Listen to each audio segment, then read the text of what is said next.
Udah ngomong.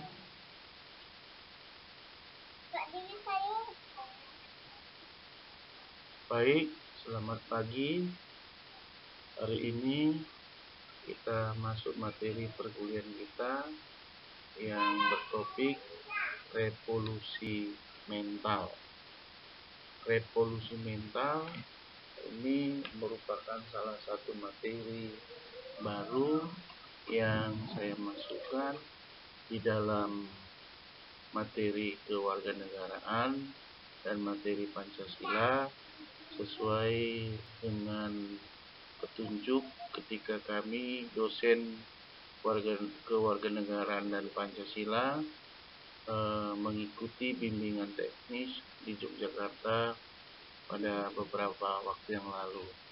Himbauan bahwa pemerintah Republik Indonesia di bawah kepemimpinan Presiden Jokowi membuat satu terobosan baru yang menerapkan perubahan mental untuk seluruh warga dan masyarakat Indonesia, yang tujuannya bahwa ketika terjadi perubahan yang sangat signifikan di mana masyarakat Indonesia memahami arti dan makna kewajibannya, memahami arti dan makna haknya sebagai warga negara, maka hal-hal yang positif mungkin dan pasti terjadi. Topik kita hari ini tentang revolusi mental yang merupakan canangan presiden kita. Kita melihat gerakan revolusi mental yang harus dimulai dari diri sendiri. Tetapi topik kita hari ini, kita bisa melihat bagaimana peranan kampus dalam revolusi mental. Memasuki era ekonomi berbasis ilmu pengetahuan dan teknologi, perguruan tinggi berperan besar melalui penelitiannya. Menurut Cicero, filsuf Romawi berpendapat bahwa perguruan tinggi tempat untuk membentuk manusia. Menurut Aristoteles, filsuf Yunani berpendapat bahwa perguruan tinggi tempat mengembangkan ilmu pengetahuan dan teknologi. Di Indonesia, peranan perguruan tinggi adalah pengembangan ilmu pengetahuan dan teknologi, penyelenggaraan pendidikan dan pengabdian pada masyarakat. Perguruan tinggi menjadi agen penting dalam pembangunan bangsa. Artinya di sini, kampus memiliki peranan penting sebagai salah satu agen penggerak revolusi mental.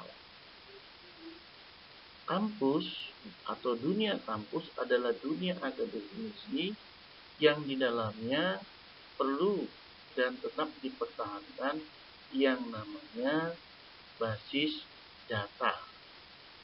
Kalau kita bicara sesuatu, misalnya masalah mental, maka mengapa masalah mental itu harus dibahas?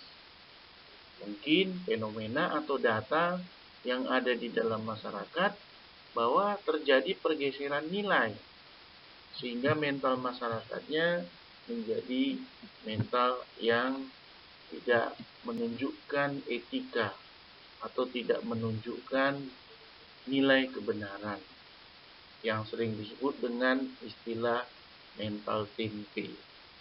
Atau yang lebih parahnya lagi, mental guru. Yang lebih negatifnya adalah mental peminta-minta. Jadi mental masyarakat Indonesia harus dirubah. Dasar perubahannya adalah nilai-nilai kebenaran.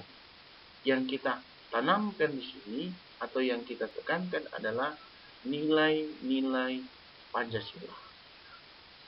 Universitas Metodis Indonesia yang merupakan salah satu kampus yang cukup besar dan terkenal di Kota Medan, ambil bagian atau mempunyai peranan penting menjadi salah satu agen penggerak revolusi mental. Laporan UNDP, PBB, Indeks atau IPM, Indeks Pembangunan Manusia Indonesia, sampai dengan tahun 2014 di posisi 108 dari 187 negara.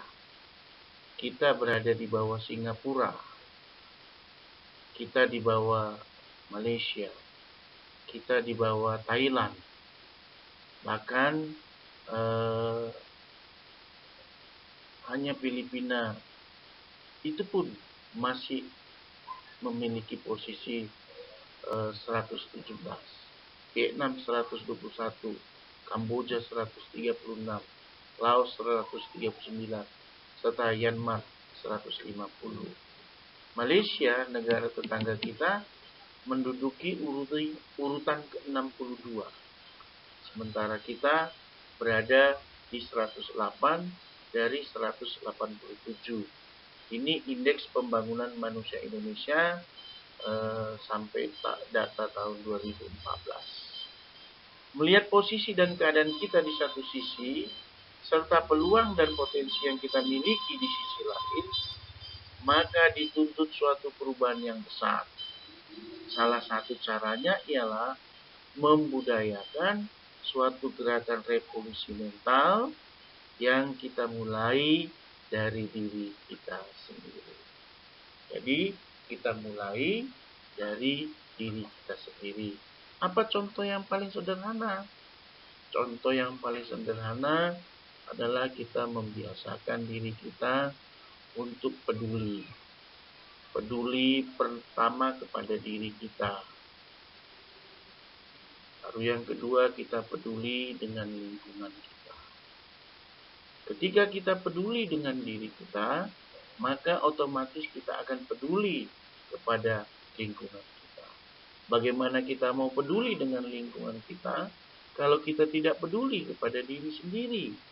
Contoh hal tentang kebersihan diri kita, tentang kebiasaan kita, kebiasaan waktu yang lelet atau tidak disiplin. Maka harus kita mulai dari diri kita sendiri. Waktu kita harus waktu yang tepat. Kalau masuk kampus 8.30, masuklah 8.30. Jangan masuk jam 10. Itu sudah terlambat. Apalagi kita sebagai generasi muda, pengaturan waktu adalah hal yang sangat penting supaya kita jangan terlambat dengan orang-orang yang lebih kreatif, lebih aktif daripada diri kita.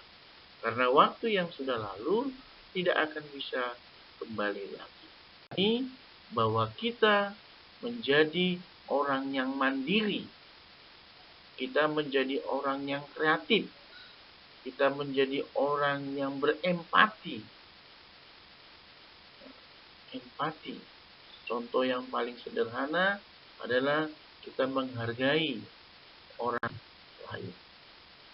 Revolusi mental melibatkan partisipasi berbagai agen sosial dari kalangan masyarakat sipil, masyarakat media, pekerja budaya, dunia pendidikan, dan dunia usaha.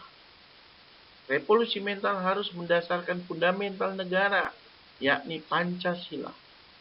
Pancasila menghendaki adanya perubahan mendasar secara akseleratif, yakni melibatkan 3 komponen.